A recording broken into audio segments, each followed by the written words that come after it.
आषाढी वारीच्या निमित्त येणाऱ्या दिंड्या अगदी पंढरपूरच्या वेशीवरती येऊन थांबल्या आहेत आणि आज वाखरीमध्ये रिंगण त्या ठिकाणी पार पडणार आहे आणि त्याच काही पालख्यातले वारकरी या ठिकाणी दर्शन रांगेसाठी या ठिकाणी उभा राहिले आहेत। मी आता गोपाळपूर मधल्या दर्शन रांगेमध्ये आहे। खऱ्या अर्थानं वारकऱ्यांची यावेळी चांगल्या पद्धतीने सोय झाली पाहिजे।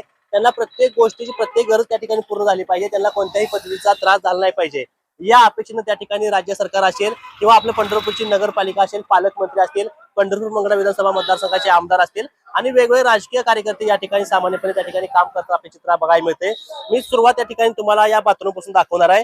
या खऱ्या अर्थानं बाथरूम चर्चेत जेव्हा केव्हा आले, खऱ्या अर्थानं उपमुख्यमंत्री एकनाथ शिंदे साहेब यांनी ज्यावेळेस या बाथरूमची पाहणी केली आणि खऱ्या अर्थानं तुम्ही या ठिकाणी बघू शकताय की बाथरूम पूर्णपणे स्वच्छ आहेत।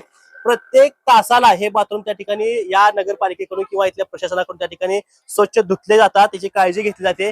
पाणी देखील तुम्ही बघू शकताय की मोठे 200-200 लिटरचे बॅलर या ठिकाणी पाण्याचे भरून या ठिकाणी आहेत। आणि जर तुम्ही ही दर्शन रांग बघितली तर जवळपास इथून 4 किलोमीटर असं आपलं विठ्ठल मंदिर आहे आणि तिथे दर्शनासाठी ही रांग त्या ठिकाणी जाणार आहे। 18 पत्राशेड या ठिकाणी वेगवेगळ्या भागात त्या ठिकाणी उभारले आहेत, जेणेकरून वारकरी त्या मोठ्या प्रमाणावर त्या ठिकाणी थांबले जातील।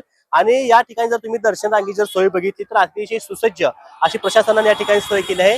वारकऱ्यांच्या पायाला त्रास होऊ नये, आता तुम्ही जर बऱ्यापैकी बघितला तुम्हाला कॅमेरामॅन दाखवतील की जवळपास 90% वारकऱ्यांच्या पायामध्ये चपल्या नाहीत आणि त्यांना त्या ठिकाणी चपल्या नसल्यामुळे या ठिकाणी दर्शन रांगेतून जाताना त्रास होऊ नये या खऱ्या अर्थाने या ठिकाणी खाली मॅट देखील अंतरण्यात आले आहेत। त्या मॅट वरून त्या ठिकाणी वारकरी आपल्या लाडक्या विठ्ठलाचं दर्शन घ्यायसाठी जात आहेत।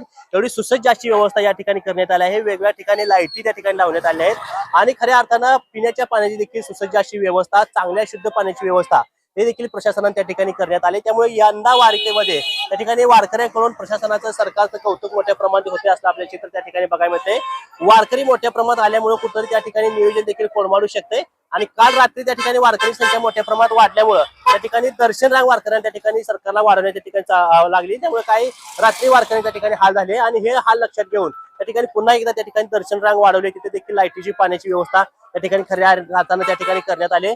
जवळपास 30 ते 32 लाख भाविक या ठिकाणी पंढरपूरमध्ये त्या ठिकाणी दाखल होत चाललाय। 25 तारखेला त्या ठिकाणी मोठी वारी आपल्या पंढरपूरमध्ये त्या ठिकाणी आज साजरे होत असताना त्या ठिकाणी वारकऱ्यांना मात्र आपल्या सोयी सुविधा त्या ठिकाणी पूर्ण झाल्या पाहिजे या ठिकाणी सातत्यानं प्रशासन प्रयत्न त्या ठिकाणी करताना चित्र बघायला मिळते।